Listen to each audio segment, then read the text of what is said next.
El Pozolero the corpse soup maker, or El Pozolero the chef of corpses, or El Pozolero the man who cooked 300 bodies. Mexican army goes in and grabs a drunk man who could not even stand on his feet, but still there was a complete army team to capture him. He did threaten them on the way out. Who was he? He was Santiago Meza Lopez, the man who was completing a devilish task for cartel members. He is notorious for dissolving 300 human bodies in acid. What happened to that man? And how he got into this dirt business? Let's find out in this video. But before we continue, make sure to subscribe to the channel and press the bell icon so you can get more related videos. Crime background. We first need some context, and that context comes in the shape of the event that followed the collapse of the Guadalajara cartel in the late 1980s, so that we can understand how a man like Santiago became El Pozolero, what a stew maker is, and why that function was so crucial to the cartels. The arrest of Miguel Felix Gallardo led to the division of his cartel into 3 distinct groups, one of which was the infamous Arellano Felix cartel, which was led by the equally infamous Arellano brothers, Benjamin Arellano Felix and Ramon Arellano Felix. This dynamic duo controlled important trade routes from Tijuana into Baja California, routes that the Sinaloa cartel also desired. This rivalry led to bloodshed. People were dying by the thousands, mostly innocent people, and the cartels would dump their bodies into rivers, clog up sewer systems, and hang them from bridges. It was an eyesore until one day the bodies stopped. For the casual observer, this would be a good thing because fewer bodies often mean less bloodshed. From 1996 until the late 2000s, violence caused by the cartels caused an average of 30,000 people to go missing each year. As the number of missing person cases increased, the police were forced to confront a dilemma. Where were all the bodies? The life story of Santiago Meza Lopez. In the year 1964, Santiago Meza Lopez was born in Sinaloa, Mexico. Santiago, like many Sinaloans at the time, was born into poverty, and to make matters worse, he had 9 siblings. Because of this difficult circumstance, Santiago had to learn independence from an early age and maintain it until he was an adult. Santiago had made a name for himself as a mason and was so skilled at what he did that in the late 1980s, individuals from the recently founded Arellano Felix group became interested in him. The first thing that jumped out for Santiago at the time was his foot soldier mindset and his remarkable work ethic. He was devoted, committed, and carried out his task with such precision that his supervisors began to understand he would be helpful for more than just caring for horses. Carrying horses? Since he was loyal to the cartel, he was assigned this task and was given more opportunities in the group. He also joined the Arellano Felix organization as a drug dealer soon after, and he was soon promoted to drug office keeper, in charge of overseeing the cartel's drug depots in Tijuana. This position was extremely dangerous, but Santiago somehow maintained both his job and his sanity throughout this time. The rivalry. During the battle between Arellano Felix and their enemies, a few thousand people had been slain by the Sinaloa cartel in a short period of time, and their mutilated bodies were left all over the city. This level of violence alerted the Mexican army and police, as well as American law enforcement agencies like the DEA and FBI. The cartels started to understand how critical their situation was. If they couldn't find a reliable way to get rid of the bodies, those identical bodies would leave a trail that would lead to them and lead their capture. Dispossessing bodies. So, in 1996, the Arellano brothers enlisted the help of unidentified foreign criminals with experience in making bodies vanish. Their advice was devilishly straightforward. Instead of disposing of the bodies, turn the flesh into a paste and grind the bones into dust. This Hollywood horror-inspired method of body disposal appealed to the Arellano brothers because it was clever and practical and would leave no DNA evidence that could be used to identify them. The only issue was trust. They needed someone they could trust with this simple yet sickening task because on the one hand it was going to be a long-term gig, and on the other, there was a heaping pile of bodies begging to be disposed of.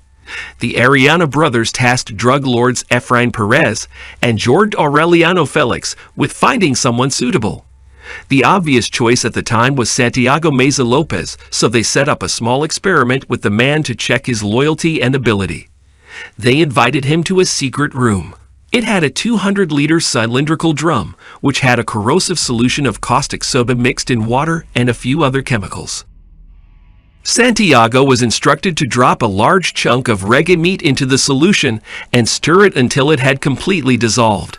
I'm not sure what was going through Santiago's mind as he conducted the bizarre experiment, but I'm sure it was fairly self-explanatory because 6 months later Santiago was comatose.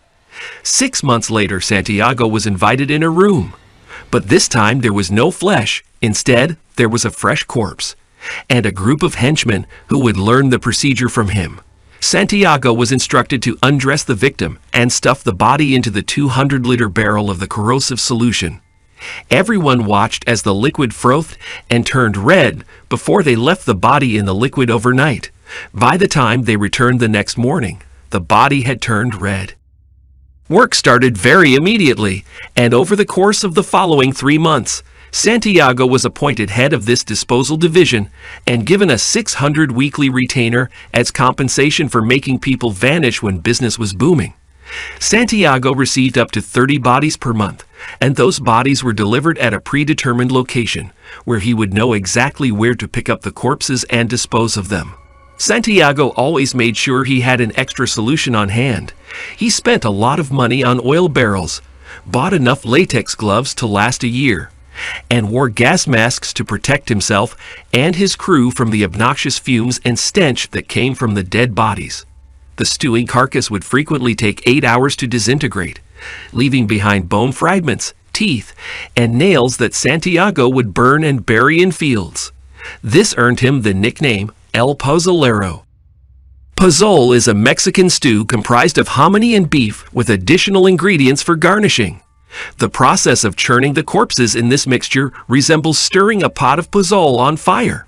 El Pozolero is a person who prepares pozole, hiding remainings of the corpse. When Santiago became more skilled in this macabre enterprise, he developed a more effective drainage system since the remains were too heavy to transfer. The barrels of liquefied bodies were gathered by pickup trucks at night and thrown down cliffs and gorges where no one would think to look. Switching sides. At some point during this macabre routine, Santiago started working directly for the utterly ruthless Theodore Garcia Cimental, who went by the alias El Teo and worked for the Ariana Felix organization. The fact that Santiago lived long enough to get arrested proves that he never gave his bosses any reason to complain. Getting unrevealed. Until 2005, no one knew about El Pozolero, but in 2005, 2 kidnappers who worked for Aldeo were captured. After getting tortured, they revealed a complete description of Santiago. After that, he was added to the list of most wanted criminals. Santiago eventually made it to number 20 on the FBI's list of most wanted men, but he managed to elude the feds for 4 years until he slipped up in 2009. Getting arrested, Santiago El Teo and other members of the crew were partying in the Beja Seasons neighborhood playing loud music with sex workers when someone in the area tipped the police and told them of the identity of the noisy neighbors. The Mexican army was promptly notified by the police, but before the soldiers could apprehend the squad, El Teo was warned, and he left with 30 of his men. Santiago, however, was too inebriated and preoccupied with frying seafood to notice his colleague's flight. When he was paraded in public, he broke down and sobbed, pleading with God for forgiveness and apologizing to the families of the victims he had liquefied. According to him, he wasn't a monster, he wasn't a killer, he wasn't even a drug dealer. He was just a man doing a job to put food on the table, but no one was buying it on one hand. The relatives of his victims revealed that Santiago had refused to cooperate with the police and refused to divulge the locations of the victims he liquefied. In other words, he had refused to snitch. There was also the matter of his claim that he had only liquefied 300 victims, which was obviously false, and was false for a reason related to a location called the Chicken Coop. The Chicken Coop was a location in the city of Maclovio Rojas, Bada, Mexico, where Santiago erected the drainage and emptied his cooked victims. And so far, police have found more than 14,000 remains of the corpses that were burnt by Santiago. Thus, the numbers confessed by Santiago are completely incorrect. Many people think that some corrupt officials inside the government are shielding the cartel because the government has previously been linked to it on multiple occasions. The families of El Pozolero's victims are particularly concerned that he will be released this year after serving his 10-year sentence. These families only desire justice and the remains of their loved ones, but it is unlikely that they will receive the latter. Only time will tell whether El Pozolero will be held accountable for the terrible crimes he has committed. This is it from our video. If you liked it, then please like it and share it with your friends.